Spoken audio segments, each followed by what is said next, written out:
Jibril pernah meminta izin kepada beliau sallallahu alaihi wasallam. Ini Jibril istadzin, Syekh. Istadzin, minta izin kepada Rasulullah sallallahu alaihi wasallam untuk malaikat maut ini. Di mana ketika itu Jibril mengatakan kepada Rasulullah bahwasanya malaikat maut meminta izin untuk bisa bertemu dengan dirimu wahai Rasulullah sallallahu alaihi wasallam. Dan disebutkan dalam hadis ini dikatakan sebagai malaikat maut. Inilah penamaan yang benar.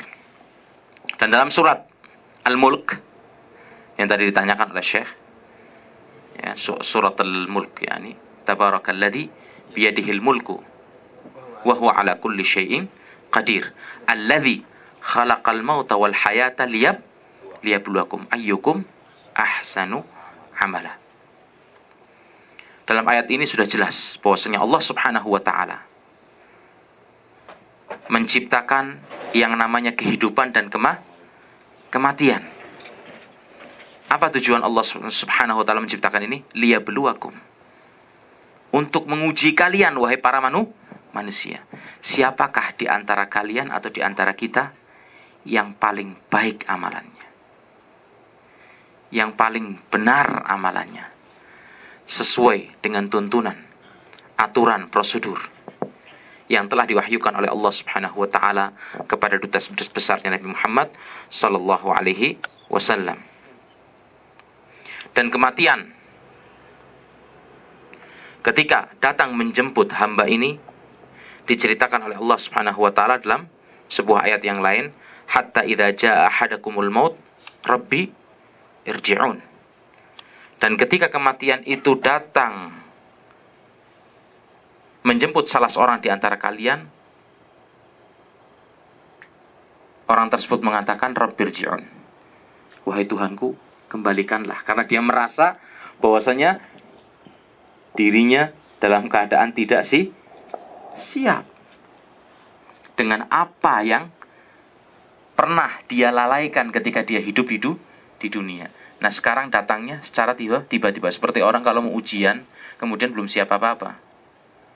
Maka ketika dalam kelas dan disodorkan kepadanya soal-soal dan pertanyaan, ya kan, kata orang kayak ketek ditulup, ya kan, tengok sana sini nggak bisa jawab, nggak ada yang bisa karena dia tidak mempersiapkan dirinya. Kemudian malaikat maut ini akan datang menjemput setiap manusia tanpa diketahui oleh manusia tersebut. Dan tidak diketahui seperti tadi dikatakan bagaimananya, caranya. Tapi dia akan datang dan menjemput setiap person dari kita. Akan menghampiri setiap person di antara kita untuk mengambil roh kita. Dan bagaimana cara malaikat itu mengambil roh dari nyawa dari tubuh manusia ini kita juga tidak tahu. Dan oleh karena itu Islam mengajarkan seperti dijelaskan oleh Syekh, ketika seseorang menghadapi saudaranya, salah seorang dari anggota keluarganya yang dalam keadaan sekarat, dalam keadaan tanda-tanda pada detik-detik akhir dari kematian, dijelaskan dalam hadis diperintahkan untuk dituntun mengucapkan kalimat tauhid, yaitu la ilaha illallah. Seperti Rasulullah sabdakan, lakinu mautakum la ilaha illallah. Talqinilah, tuntunlah dia untuk mengucapkan la ilaha illallah, kalimat tauhid sebagai sebaik-baik zikir kepada Allah Subhanahu wa taala, supaya dia bisa mengucapkan kalimat ini dan dijadikan kalimat ini sebagai akhir yang keluar dari mulut orang tersebut. Dan ini kapan? Ketika mayat tersebut atau hamba tersebut dalam keadaan sakarat, yaitu di detik-detik akhir sebelum kematian atau roh berpisah dari tubuhnya. Dan seorang yang wafat, ketika dia meninggal, maka dia memulai dengan kehidupan baru. Bukan seperti yang sering dikatakan oleh kebanyakan manusia, ya kan, telah pergi untuk selamanya. Tidak. Akan tetapi dia, ya kan, berpindah dari satu kehidupan lain, yaitu kehidupan barzakh yang dikatakan. Yang ini adalah merupakan pintu pertama dari pintu-pintu kehidupan akhirat, ya kan? Masa penungguan untuk sampai datangnya hari kebangkitan atau hari kiamat, untuk kelak nanti ditempatkan oleh Allah Subhanahu wa taala baik di surga atau na'udzubillah di dalam neraka Allah Subhanahu wa taala. Semoga Allah jauhkan kita semua dari azabnya. Dan ada sebuah hadis juga yang berbicara, ya kan, Iqra'u ala mautakum Yasin, bacakanlah kepada mayit-mayit kalian ya Yasin, ya kan. Hadis ini lemah atau dhaif. Kalaupun sahih dijelaskan oleh para ulama, maka dibacakan ketika detik-detik kematian tadi, sebelum wafatnya dia atau person tersebut, bukan dibacakan setelah wafat. Apabila dibacakan setelah wafat, mau dibacakan Al-Baqarah secara sempurna sampai selesai, Al-Imran atau satu Quran penuh, tidak akan bermanfaat. Ya kan? Jadi hadis ini lemah. Kalaupun sahih yang dijelaskan oleh para ulama, maka dibacakan ketika sakarat tadi,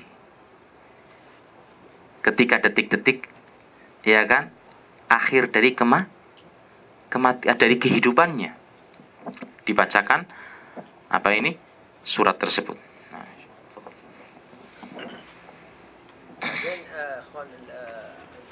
الآن إذا مات الميت وقد فاضت روحه إلى بارئها سبحانه وتعالى،